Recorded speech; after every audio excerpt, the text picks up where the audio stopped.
এটা ছিল ছাত্র জনতার আন্দোলন। রাজপথে যারা রক্ত দিয়েছে, যারা বুলেটের সামনে দাঁড়িয়েছে, তারা ছিল আমাদের তরুণ প্রজন্ম, ছাত্ররা। তাদের সাহসে জেগে উঠেছিল গোটা জাতি। কিন্তু এই আগুন একদিনে জ্বলে ওঠেনি।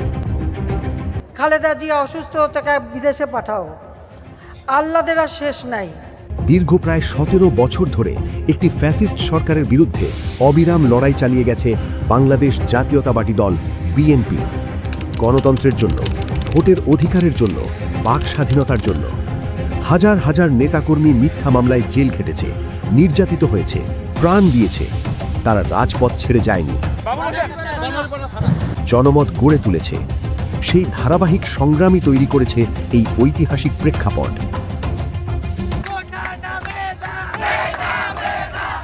ছাত্র জনতার অভ্যুত্থান ছিল তারই চূড়ান্ত ফসল।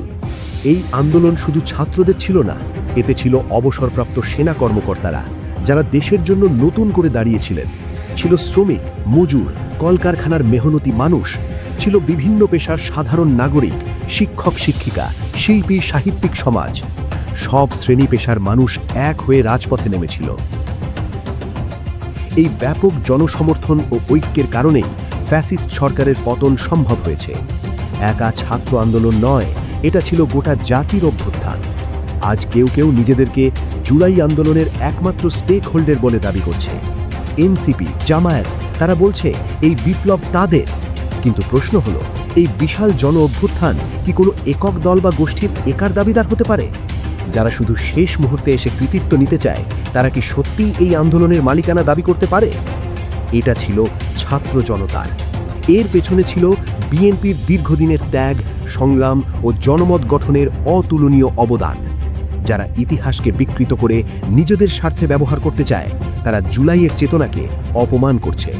জুলাই আন্দোলনের আসল মালিকানা ছাত্র জনতা। এর শিকড় বিএনপির দীর্ঘ সংগ্রামে। এই চেতনা কেউ একা দখল করতে পারবে না। এই রক্তের ঋণ কেউ অস্বীকার করতে পারবে না। বাংলাদেশের গণতন্ত্রের পথ এখনও লড়াইয়ের, এখনও ছাত্র জনতার।